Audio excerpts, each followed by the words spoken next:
Assalamualaikum warahmatullahi wabarakatuh. Perkenalkan, nama saya Dian Hermalia Andesta, NPM 22411067 dari kelas manajemen 22B. Sebelumnya, saya akan menyampaikan materi PowerPoint saya yang berjudul Analisis Rasio Keuangan. Yang pertama, ada rasio keuangan. Rasio adalah alat yang dapat digunakan untuk menjelaskan hubungan antara dua macam angka atau data finansial. Kalau menurut rasio keuangan adalah alat analisis yang digunakan untuk mengukur dan mengevaluasi kinerja keuangan suatu perusahaan. Rasio ini dihitung berdasarkan data yang terdapat dalam laporan keuangan, seperti neraca, lapo, dan solvabilitas, dan laba rugi, dan laporan arus kas. Rasio keuangan memberikan informasi yang penting mengenai aspek-aspek tertentu dari keuangan perusahaan, seperti profitabilitas, likuiditas, dan efisiensi. Selanjutnya ada jenis-jenis rasio keuangan. Yang pertama, rasio likuiditas. Rasio likuiditas merupakan rasio yang bermanfaat untuk mengukur kemampuan perusahaan dalam memenuhi semua kewajiban finansial dengan jangka pendek. Yang kedua, kemampuan perusahaan dalam memenuhi kewajiban finansial jangka pendek dipengaruhi oleh yang pertama, jumlah aktiva lancar yang tersedia untuk membayar kewajiban lancar. Yang kedua, jumlah kewajiban lancar yang harus dibayar. Yang ketiga, itu ada ketersediaan aktiva lancar untuk membayar kewajiban lancar dipengaruhi oleh tingkat likuiditas atau kemudahan, seperti kemudahan, kecepatan, dan kepastian untuk mengubah menjadi kas dari setiap jenis aktiva lancar. Yang kedua, itu ada rasio solvabilitas. Rasio solvabilitas yang bermanfaat adalah untuk mengukur kemampuan perusahaan dalam memenuhi semua kewajiban finansial secara jangka panjang. Yang kedua, kemampuan perusahaan dalam memenuhi kewajiban finansial jangka dipengaruhi oleh stabilitas finansial dan kelangsungan hidup perusahaan. Yang ketiga, ada stabilitas finansial perusahaan dipengaruhi oleh kemampuan perusahaan dalam menghasilkan laba dan kas.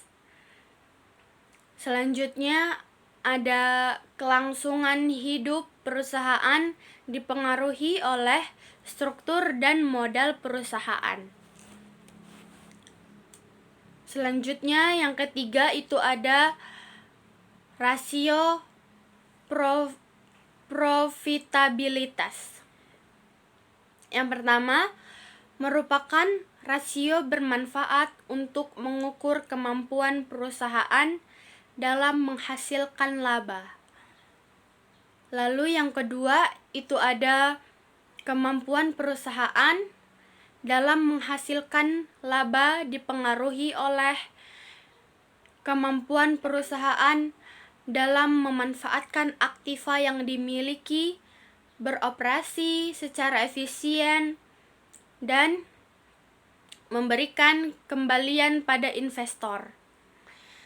Yang ketiga, itu ada rasio profitabilitas dipecah menjadi 3 kelompok, yaitu yang pertama, itu ada rasio pemanfaat aktiva, ada yang kedua rasio kinerja operasi, yang ketiga itu ada rasio kembalian investasi.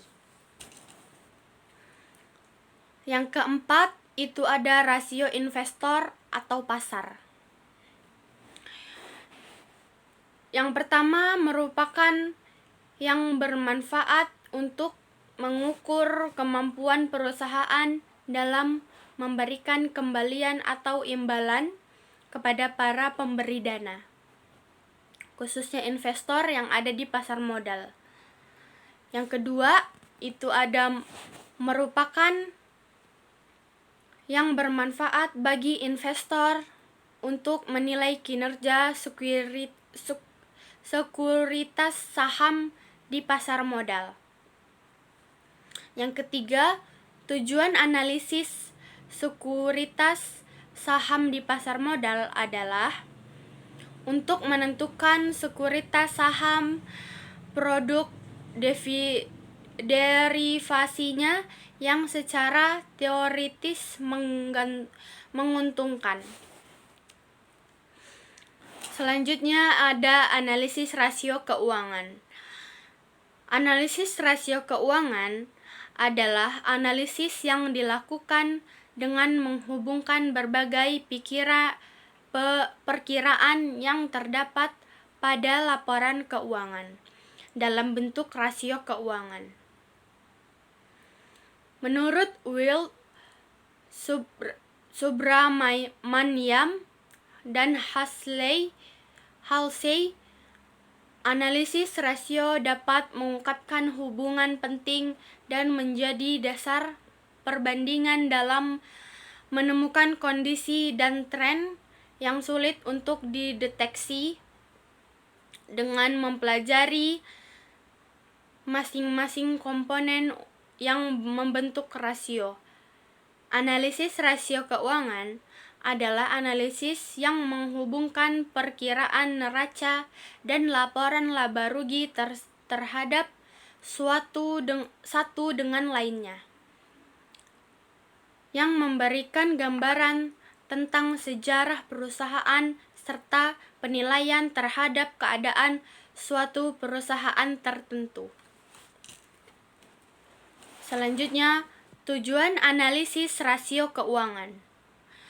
Tujuannya adalah membantu manajer finansial memahami apa yang perlu dilakukan oleh perusahaan berdasarkan informasi yang tersedia yang bersifat terbatas berasal dari financial statement. Selanjutnya ada kegunaan analisis rasio keuangan. Yang pertama, rasio keuangan dapat digunakan untuk mengevaluasi kondisi keuangan perusahaan dan kinerjanya.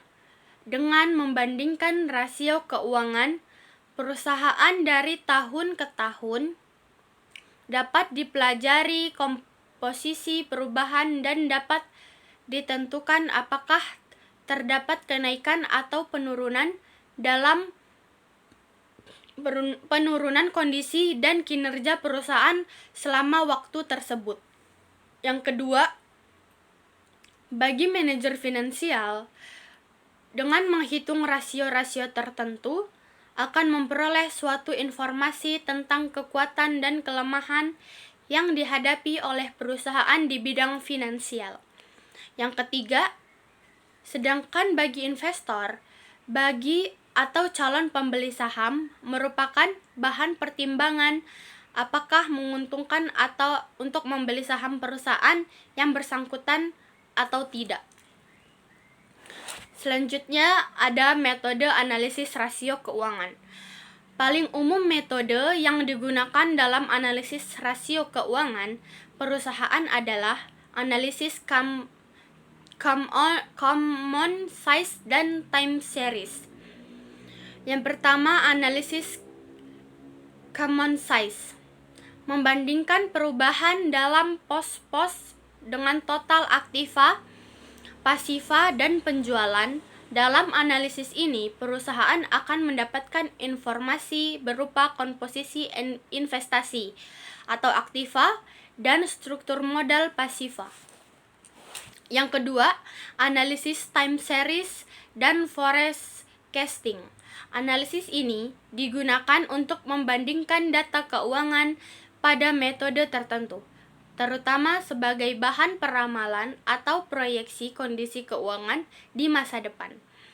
Dalam analisis ini, ada beberapa poin-poin yang mempengaruhi perubahan struktur keuangan, yaitu peraturan pemerintah, perubahan kompetisi, perubahan teknologi, dan juga akuisisi. Segitu yang dapat saya sampaikan.